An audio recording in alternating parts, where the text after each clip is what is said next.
Siapa yang record? Saya, Bu. Oke.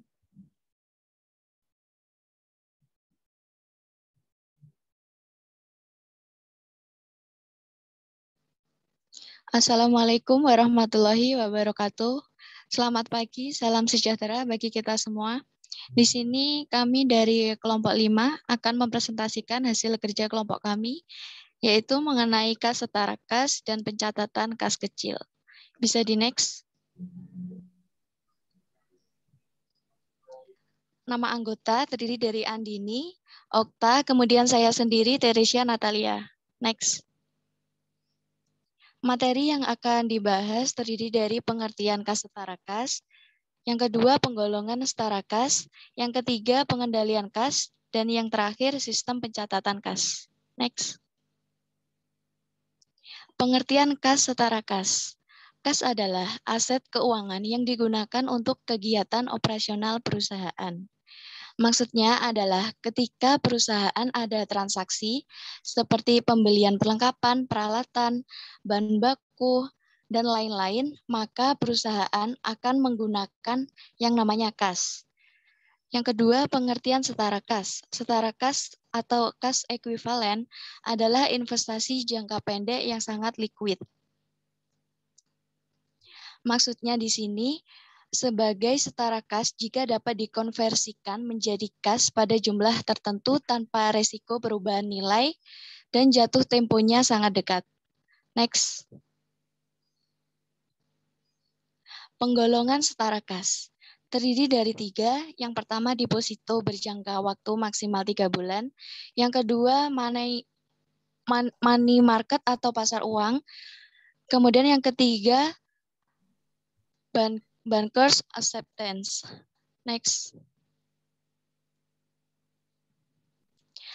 Syarat surat dapat dikatakan setara kas. Yang pertama, setiap saat bertukar dengan kas atau dapat diartikan bersifat liquid. Jadi, apabila entitas memerlukan dana yang sudah diinvestasikan atau dibelikan untuk surat-surat tersebut, maka pada saat itu juga surat tersebut dapat dijadikan kas atau uang dengan mudah. Yang kedua, tanggal jatuh temponya sangat singkat, yaitu dalam waktu 3 bulan atau kurang. Hal ini digunakan jika entitas memerlukan dana dalam waktu dekat, sehingga dana tersebut dapat diambil dan digunakan untuk memenuhi kebutuhan. Kemudian yang ketiga, ada tidak mendapatkan risiko pemotongan nilai, ataupun jika terjadi pemotongan nilai yang terpotong tersebut kecil atau kurang berarti. Next.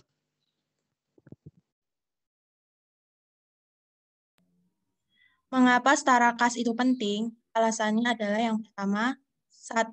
Setara kas menjadi bantalan keuangan di masa sulit. Contohnya, ketika perusahaan sedang mengalami kerugian akibat penjualan yang menurun, maka perusahaan dengan setara kas yang besar lebih mudah bertahan atau survive di masa-masa sulit tersebut.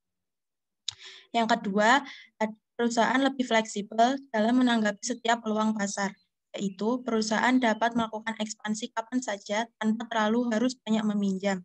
Yang dimaksud ekspansi sendiri adalah aktivitas memperluas usaha yang ditandai dengan menciptakan pasar baru, perluasan fasilitas, peningkatan ekonomi, dan pertumbuhan dunia usaha. Kemudian yang ketiga, resiko likuiditas lebih kecil. Adanya setara kas yang tinggi mengindikasikan bahwa perusahaan memiliki likuiditas yang lebih tinggi. Artinya apa? Artinya adalah bahwa perusahaan dengan likuiditas yang lebih tinggi dianggap lebih sehat dan memiliki resiko yang lebih kecil. Yaitu misalnya perusahaan dapat dengan mudah melunasi kewajiban dalam jangka pendeknya.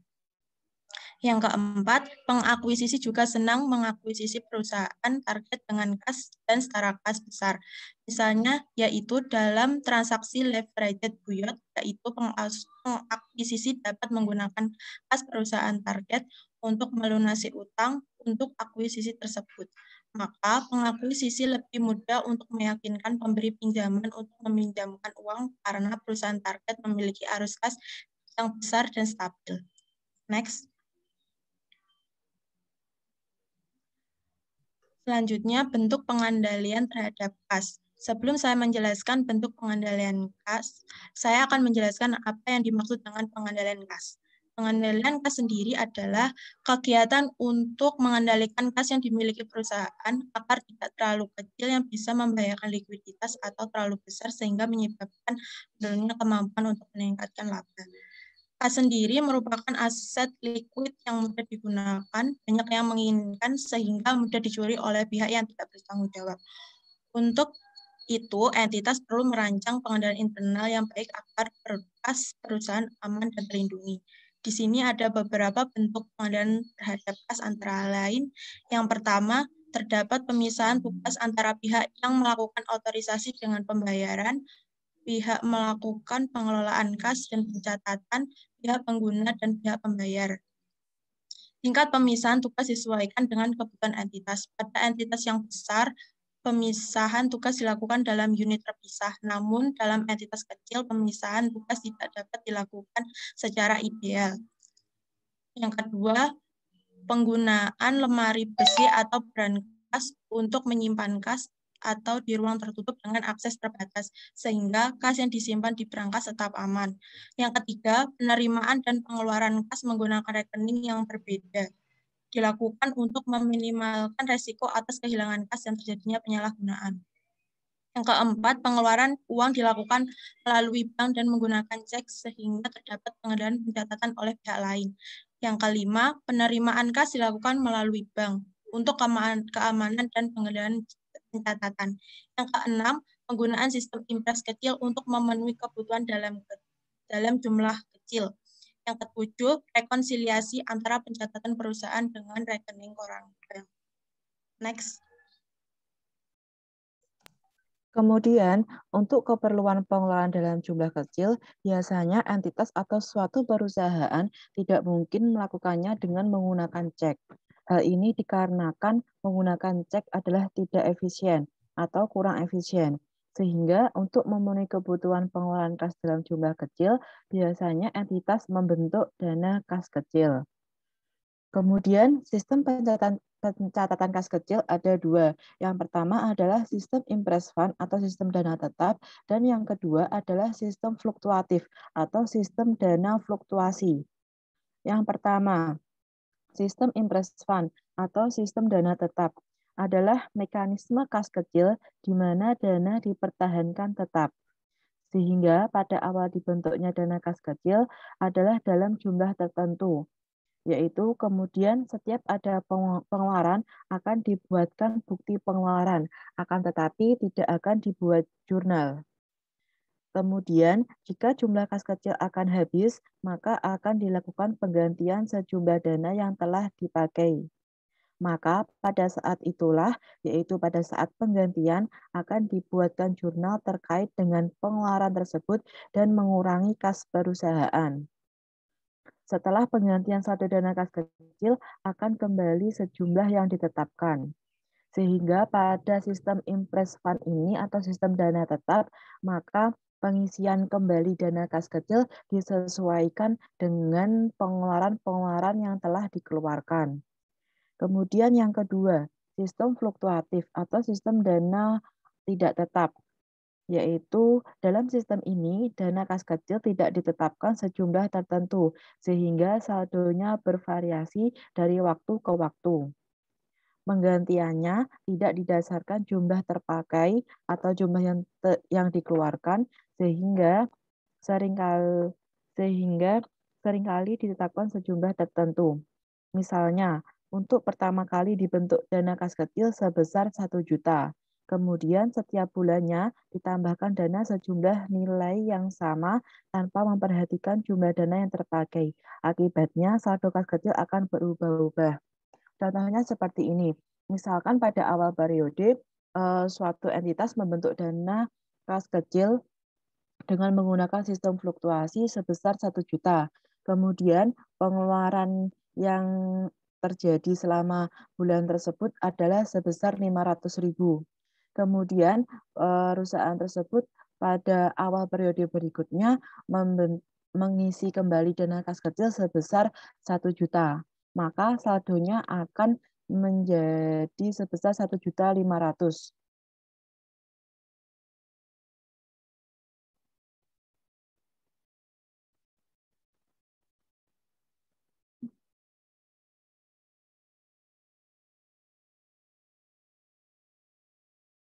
Ini contohnya apa, ada slide-nya ya?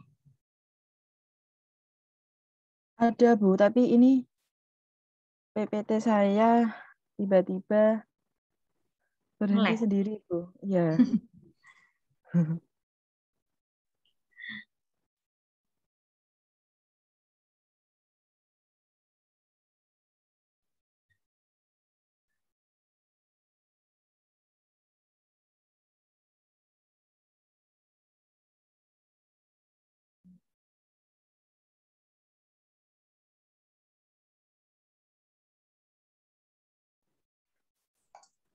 Kemudian ini adalah ilustrasi dari Impress Fund System atau sistem dana tetap. Misalnya, PT ABC menggunakan sistem dana tetap dalam pengendalian sistem dana kas kecilnya. Berikut transaksi penggunaan kas kecil selama bulan Desember 2021. Pada tanggal 4 Desember 2021 dibentuk dana kas kecil sebesar 1.800.000. Kemudian tanggal 7 Desember 2021 dibeli perlengkapan seharga 96.000. Kemudian tanggal 18 Desember 2021 dibayar beban angkut pembelian sebesar 375.000. Kemudian tanggal 19 Desember 2021 dibayar beban perbaikan mobil sebesar 150.000 dan 22 Desember 2021 dibeli air minum seharga 70.000. Kemudian tanggal 28 Desember 2021 dilakukan pengisian kembali dana kas kecil. Maka jurnalnya ketika kita menggunakan sistem dana tetap, kita akan menjurnal pada saat pembentukan dana kas kecil yaitu pada tanggal 4 Desember 2021, jurnalnya yaitu kas kecil di sebelah debit sebesar 1.800.000, kemudian kas di bank di sebelah kredit sebesar 1.800.000. Kemudian yang kedua adalah membuat jurnal pada saat pengisian kembali dana kas kecil, yaitu dengan mendebet beban-beban yang telah dikeluarkan dan juga mengkredit kas di bank.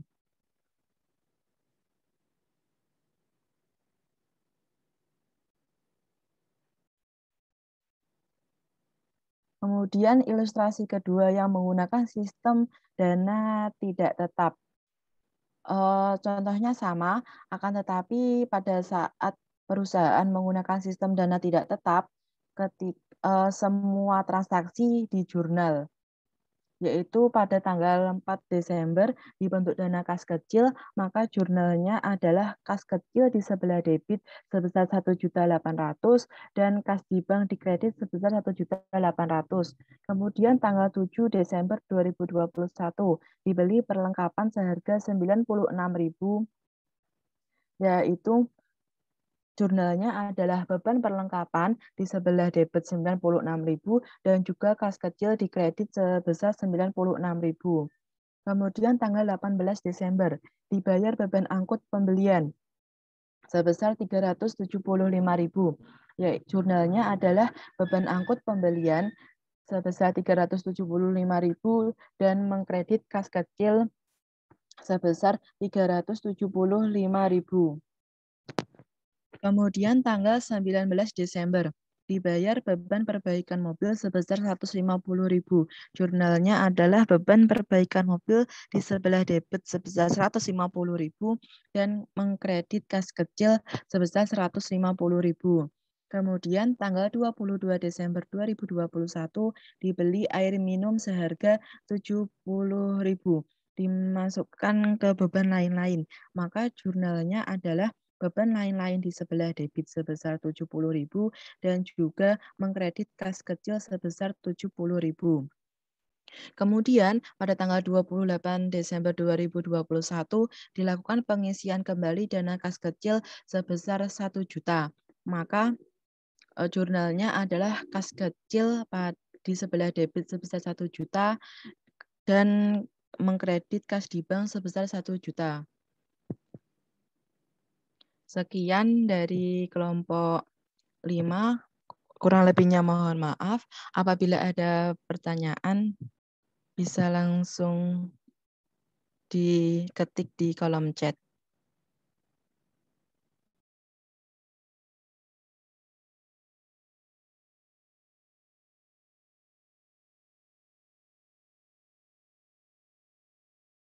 Ya, terima kasih presenter. Di kolom chat sudah ada 4 pertanyaan ya.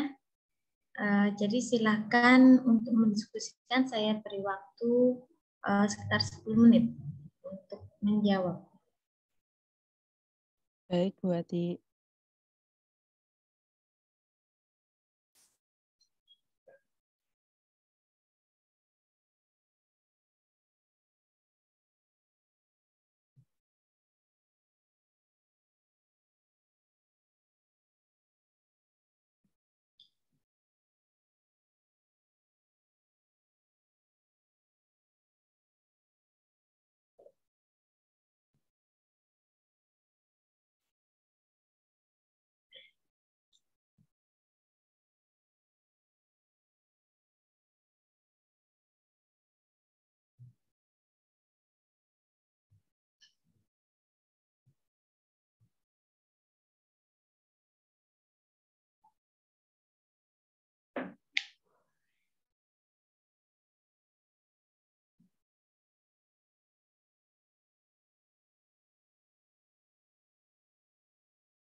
Baik, saya akan menjawab pertanyaan dari Novi Puspitasari.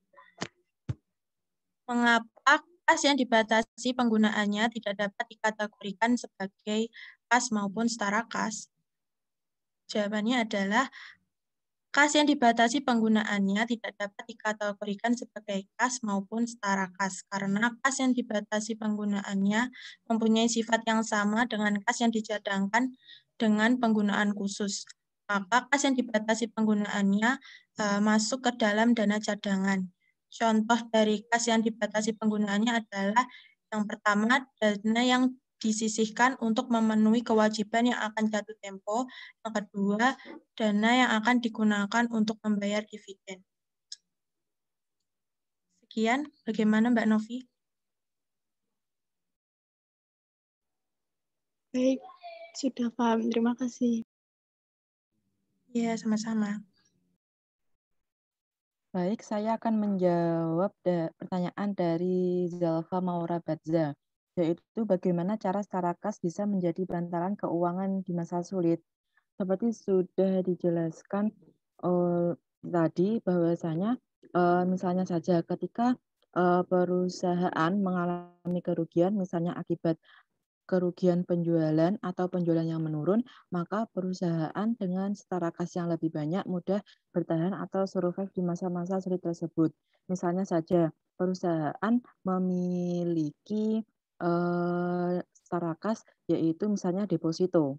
Nah, pada saat masa sulit tersebut, deposito tersebut dapat diambil untuk memenuhi kebutuhan atau ke pengeluaran operasional perusahaan tersebut.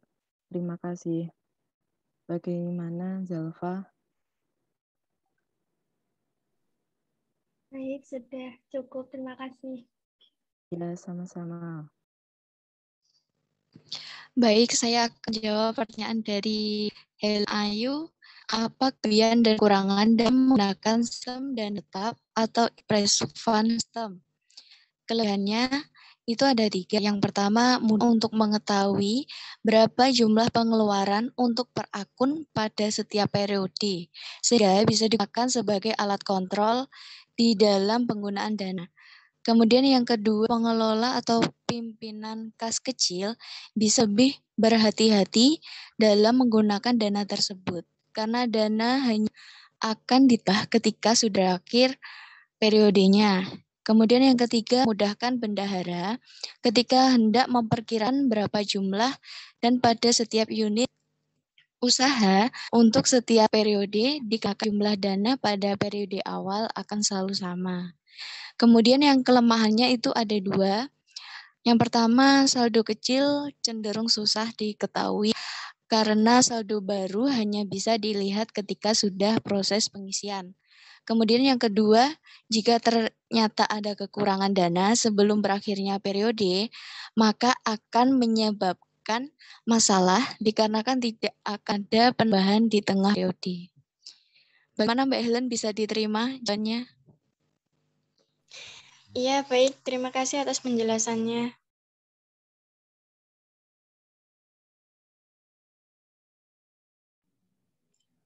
Saya akan menjawab pertanyaan dari Era Fazira.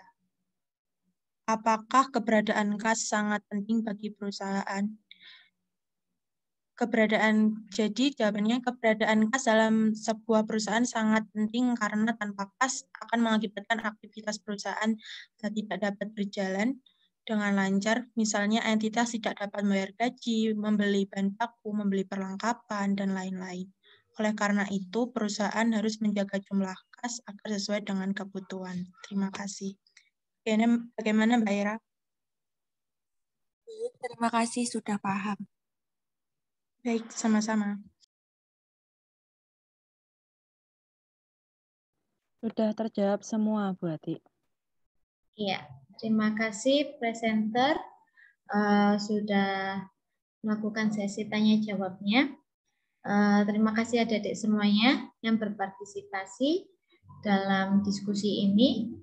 Hari ini kita belajar mengenai kas dan setara kas. Oke, kas dan setara kas ini termasuk aset keuangan ya. Mungkin adik-adik melihat ada di buku Dwi Martani sebelum membahas kas dan setara kas itu membahas mengenai aset keuangan atau instrumen keuangan. Ya enggak? Ya, Panda? Iya, Bu. Ya, Bu. Nah, kemudian masuk ke kas dan setara kas. Nah, kas dan setara kas itu apa sih? Nah, kas itu adalah salah satu akun yang paling liquid pada aset perusahaan. Sehingga dengan adanya kas ini diharapkan operasional perusahaan akan berjalan dengan lancar. Jadi yang paling liquid itu adalah kas dan setara kas. Kemudian di sini karena paling liquid, kemudian biasanya bentuknya dalam bentuk cash, bisa juga dalam bentuk tabungan atau deposito. Nah, perusahaan itu perlu mengendalikan kas karena dengan adanya kas itu dengan adanya kas yang lebih itu juga tidak bagus, kas yang kurang pun juga tidak bagus. Jadi harus sesuai dengan kebutuhan. Ketika kelebihan kas berarti nanti operasional jadi ada sesuatu yang tidak bisa dibuat untuk investasi sehingga mungkin terlalu banyak untuk operasional, perusahaan pun menyimpan uang cash dalam bentuk cash untuk operasional perusahaan yang terlalu banyak pun juga tidak bagus. Makanya perlu ada pengendalian kas. Nah, selain itu, selain kita harus mengendalikan kas, kita juga belajar mengenai setara kas. Maksudnya setara kas itu apa? Setara kas itu sebenarnya juga instrumen keuangan, hanya saja bentuknya itu bentuk ekuivalen dari kas. Jadi tidak harus berbentuk kas, uang cash, tapi juga bisa berbentuk deposito atau yang lain, tapi juga liquidnya itu setara dengan kas. Ya, maksudnya liquid itu mudah dicairkan atau mudah digunakan dalam waktu jangka pendek. Ya, Dek ya. Nah, kemudian di sini yang berhubungan dengan kas dan secara kas selain itu adalah kas kecil. Nah, jadi suatu perusahaan itu biasanya menggunakan kas kecil untuk mengendalikan. Jadi apabila ada kas kecil, kalau misalkan butuhnya operasi perusahaan itu kecil-kecil, itu nggak perlu terlalu banyak uang cash yang ada di ini. Jadi dibatasi uang cashnya sebesar berapa untuk kas kecilnya. Nanti kalau misalkan sudah istilahnya udah berkurang atau sudah waktunya mengisi, nanti diisi lagi sesuai dengan kebijakan perusahaan masing-masing. Entah pakai impres atau pakai fluktuatif. Selain itu, antara kas dan secara kas itu adalah juga ada hubungannya lagi dengan rekonsiliasi bank. Tadi di ini nggak, Dek? Dibahas nggak rekonsiliasi bank? Belum dibahas. Belum, Bu. Oke, sebenarnya di dalam apa ya? Jadi apa sih rekonsiliasi itu? Jadi rekonsiliasi itu proses cocok-cocokan antara perusahaan sama bank. Jadi misalkan perusahaan mencatat yang berhubungan dengan kas di bank itu berapa, nanti dicocokkan sama yang rekening koran yang diterbitkan oleh bank. Jadi di situ cocok-cocokan apakah benar transaksinya itu sudah sesuai atau belum. Ketika belum sesuai, maka berarti perlu disesuaikan. Makanya perlu rekonsiliasi bank. Jadi ada di halaman ini 187 ya. Mungkin di pengantar akuntansi 2 pun juga udah dibahas ya yang pengendalian ini. Nah, terus adik-adik itu kalau yang di sini itu menghitung apa sih? Jadi lebih menghitung bagaimana adik-adik nanti mendapatkan kas sebesar berapa. Kalau tadi kan hanya hanya dikasih tahu hanya kas kecil kan ya. Nah, yang kasnya yang gede itu kan belum. Itu sebenarnya ada kayak perhitungannya. Nah, nantinya akhirnya penyajiannya ada di halaman 194 di buku saya, di buku Dwi Martani di halaman 194. Di mana adik-adik harus tahu kasnya berapa, kas di bank berapa, dan deposito berjangkanya berapa. Gitu ya. Paham?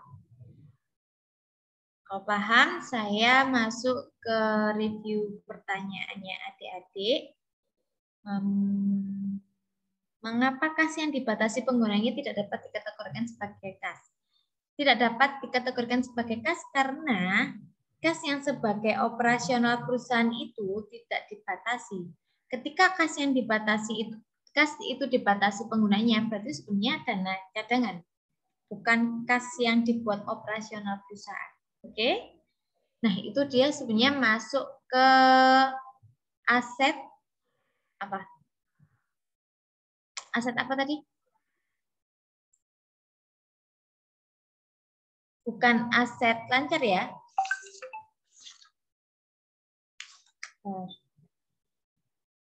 Dia diklasifikasikan kalau yang dibatasi penggunanya itu aset tidak lancar. Karena dibatasi penggunaannya.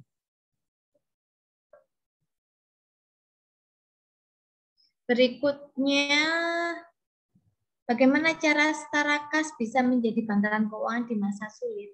Nah, jadi bagaimana sih caranya setara kas itu bisa jadi istilahnya nanti option untuk keuangan ketika sulit? Karena setara kas itu sebenarnya liquidnya sama seperti kas. Jadi kas liquidnya termasuk cepat.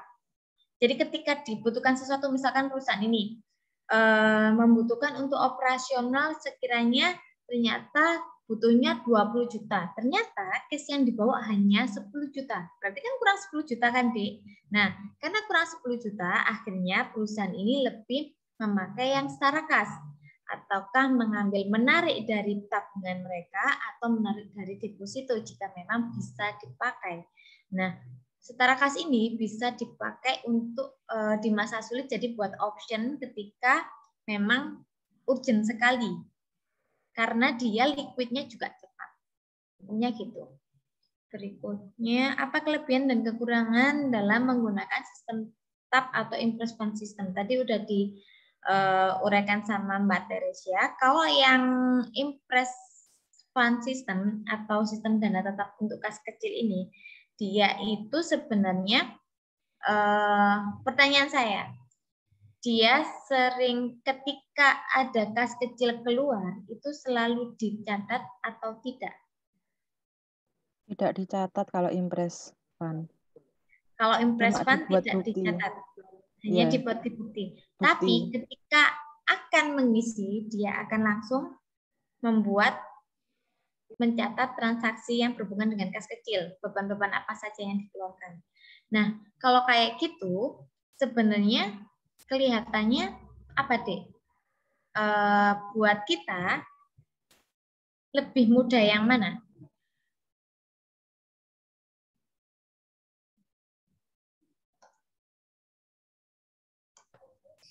Izin menjawab, Bu.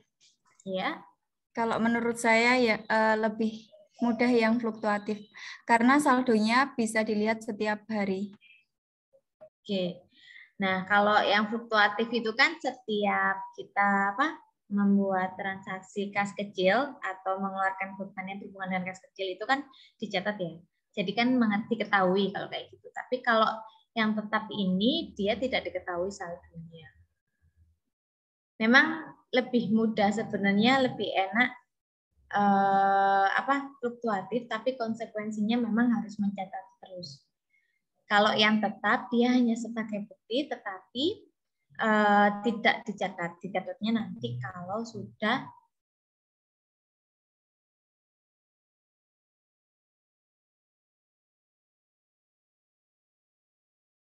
kelebihannya mungkin gini, sebagai seorang accounting kita harus hati-hati berapa besar yang harus dikeluarkan karena kan nggak kelihatan nih berapa saldonya, jadi harus tetap hati-hati itu sih.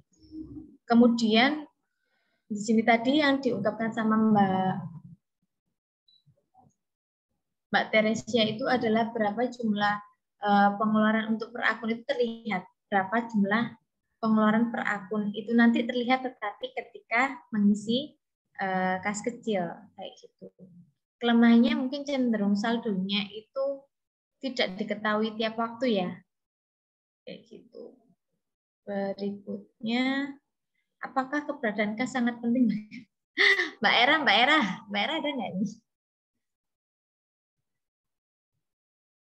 Era ada nggak Era? Era?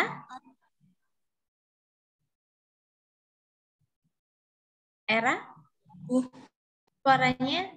Suaranya kok nggak ada? Era? Ya, Bu. Oke. Kalau Mbak Era, misalkan nih Mbak Era sendiri ini kan kuliah nih ya. Kemudian nggak dikasih uang saku sama orang tua, kira-kira gimana?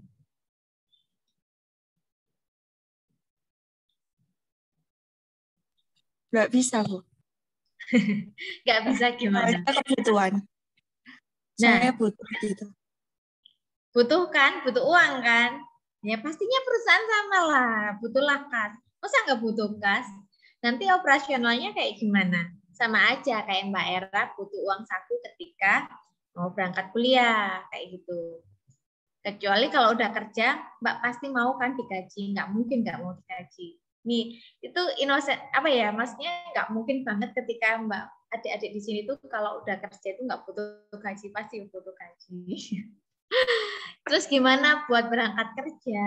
Terus kalau kayak adik-adik ini, kalau nanti nggak dapat uang saku dari orang tua, kalaupun nggak dapat uang saku, ternyata intinya punya uang cash aja. Gimana adik-adik nanti mau berangkat kuliah, buat beli bensin, perjalanan, kayak gitu kan ya pastinya ini kan, pasti butuh kan. Terus gimana mau makan ketika istirahat, kayak gitu ya. Ya sama aja, perusahaan ya pasti butuh kas. Gitu adik-adik. Ada yang mau ditanyakan kira-kira?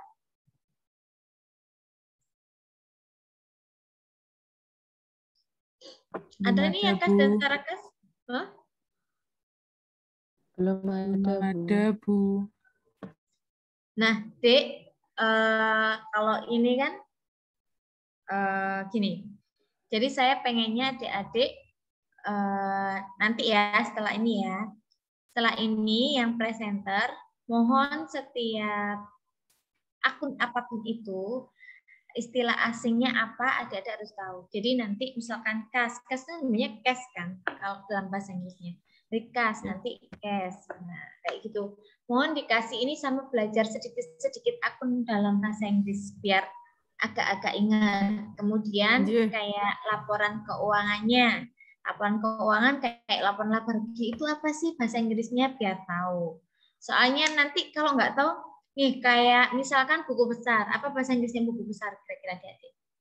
Ledger. Ledger. Ledger. Nah, kayak gitu. Kayak akun-akunnya itu juga sama apa ya dipelajari juga lah kayak gitu. Jadi sama-sama kita belajar apa namanya belajar dalam bahasa Indonesia tapi juga belajar istilah bahasa asingnya juga ya. Oke, ini siapa yang nggak masuk?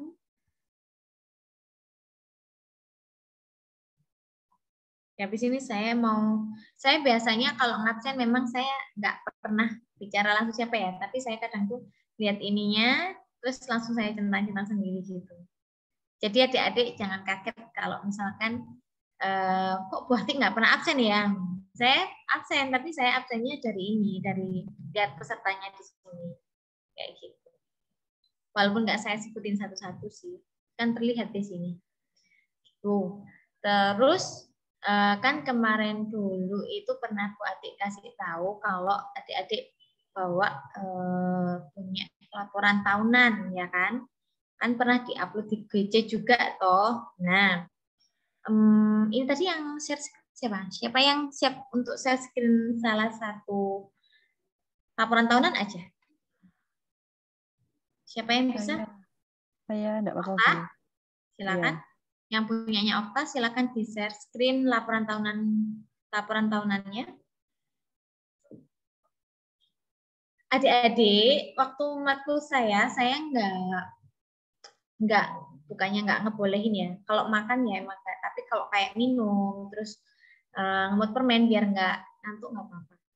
Kalau minum ya nggak apa-apa.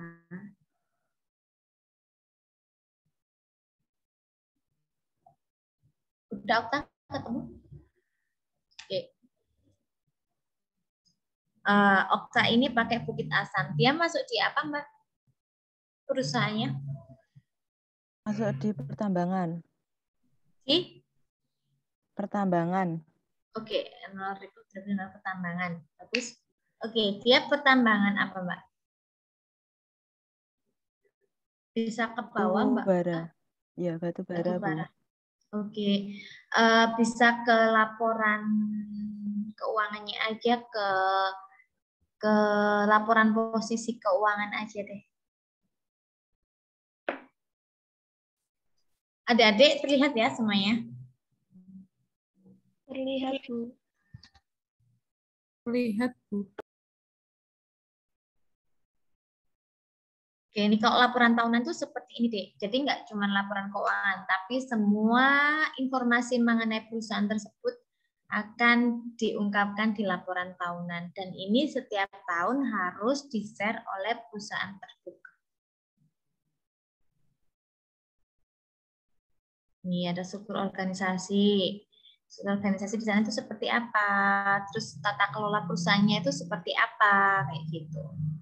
Belajar ya, Dek.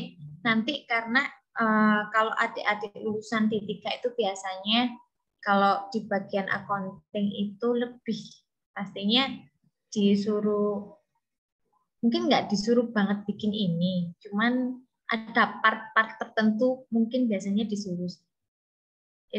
Udah Dek, ke atas lagi ke ini. Oke, ke atas lagi yang laporan posisi keuangan biasanya yang pertama apa yang kedua ya? Lagi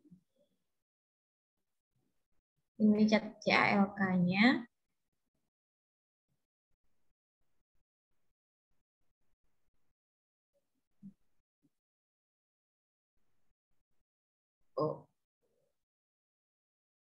Ke bawah. Ke Ke bawah. bawah, Mbak. Mbak.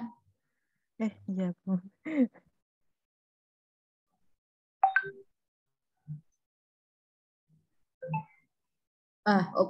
Nah, ini. Nih, laporan posisi keuangannya. Yang aset, yang atasnya berarti. Ya.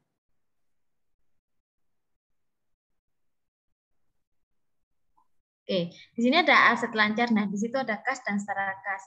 Di situ ada notes-nya. Itu notes-nya di tanggal 31 Desember 2019 jumlahnya adalah ini ya. Ini dalam bentuk jutaan rupiah. Berarti sebenarnya nanti ada nol-nolnya lagi. Oke, 4 inilah. Kalau kita ini di sini 4.756.801. Kemudian ketika di 2018 6.301.163. Kalau dilihat dari ini dari 2018 ke 2019 itu naik apa turun, Dek? Turun. Turun. Dari 2018 ke 2019 kasnya turun. Nah, siapa namanya Okta minta tolong. Nah, Dek, nanti itu sebenarnya adik-adik itu harusnya bisa mendapatkan angka inilah intinya, menghitung angka ini.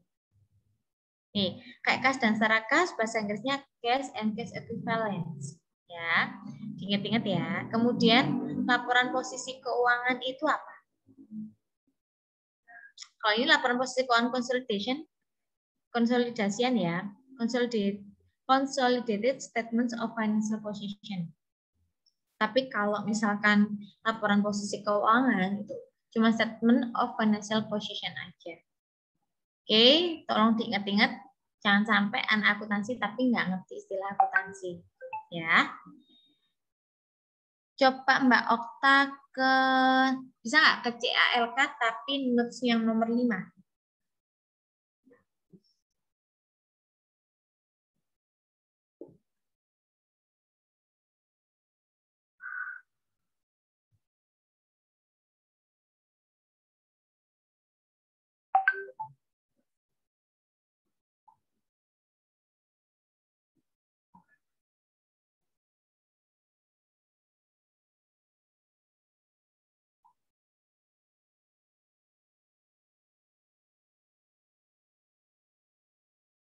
Ini ada kebijakan-kebijakannya yang nomor 5. Agak ke bawah, kayaknya ini masih 2 ya. Masih kebijakan akuntansi. Nah, kalau perusahaan terbuka nih lengkap nih. Jadi harus kayak kebijakan akuntansinya itu apa, per akunnya itu ada kebijakan sendiri-sendiri. Nah, makanya adik-adik belajar AKM, jadi nanti kalau misalkan perusahaan itu memakai kas kecilnya, dia pakai apa? Interest apa? Fluktuatif. Nah, kayak gitu itu. Itu ada di catatan atas laporan keuangannya. Pernah lihat ini, Dek, sebelumnya? Belum, Bu. Nah, ini belum sama sekali. Nah, udah Mbak Okta, makasih. Nah, ini kas dan setara kasnya. Nah, di sini terlihat kan ada kas di banknya ada berapa. Nah, nih. Akhirnya nanti ada muncul jumlah kas di bank sebesar 1. Ini saya nggak ngomong jutaan ya, saya ngomongnya langsung di sini aja. 1.107.987. Walaupun sebetulnya lebih dari itu karena ada angka jutaan. Berikutnya ke bawah ada deposito berjangka. Nah, ini juga masuk di setara kas. Ke bawah dikit Mbak Okta. Nah, muncul nih deposito berjangkanya. Ada segini. Nah, akhirnya jumlah kas dan setara kasnya sebesar 2018 ke 2019. Nah, adik-adik pun juga harus bisa melihat laporan keuangan. Nah, itu apakah di tahun 2018 ke 2019 itu naik atau turun? Terus kenapa kok naik atau turun kayak gitu? Oke? Buat bekal juga nanti kalau mau ngerjain TA. Nanti ada analisisnya, biasanya banyak yang analisis berhubungan dengan kas itu banyak banget. Gitu, Dek. Nah, nanti adik-adik itu harus bisa menghitung ini. Per bank, banknya berapa. Kayak gitu. Makanya Saya tadi bilang harusnya ada rekonsiliasi bank karena berhubungan dengan bank-bank biasanya kalau kas. Penting sekali ketika membahas kas dan setara kas itu ada rekonsiliasi bank karena berhubungan dengan bank. Ada kas di bank, gitu, Dek. Oke, ada yang mau ditanyakan kira-kira? Makasih Mbak Okta. Terima kasih ininya. Oke, adik-adik kira-kira ada yang mau ditanyain? Nggak ada? Wah, pintar semuanya. Senang sekali saya. Belum? Ada. Hah? Belum? Beneran belum? Belum ada, Bu. Tapi nanti kalau ada soal biasanya bingung. Langsung bingung, pintar. Dek, notulensinya ya, saya dikirimi, Dek. Iya, Bu. Baik.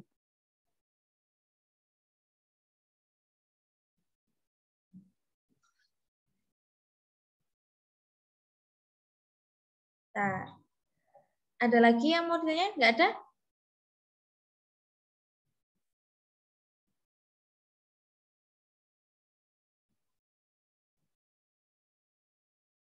Ini kok nggak ada absen yang nomor 8 ya? 8 ada Elizabeth. Kalau nggak ada yang ditanyakan,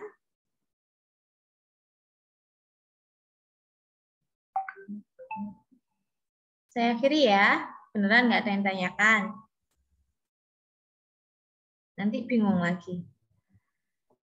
Untuk saat ini belum, Bu. Kalau nanti belum tahu. Iya.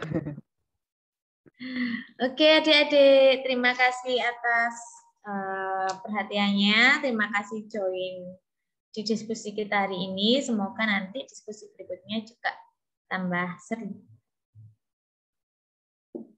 Terima kasih adik-adik. Wassalamualaikum warahmatullahi wabarakatuh. Waalaikumsalam warahmatullahi wabarakatuh. Terima kasih, Bu. Terima kasih, Bu. Nah,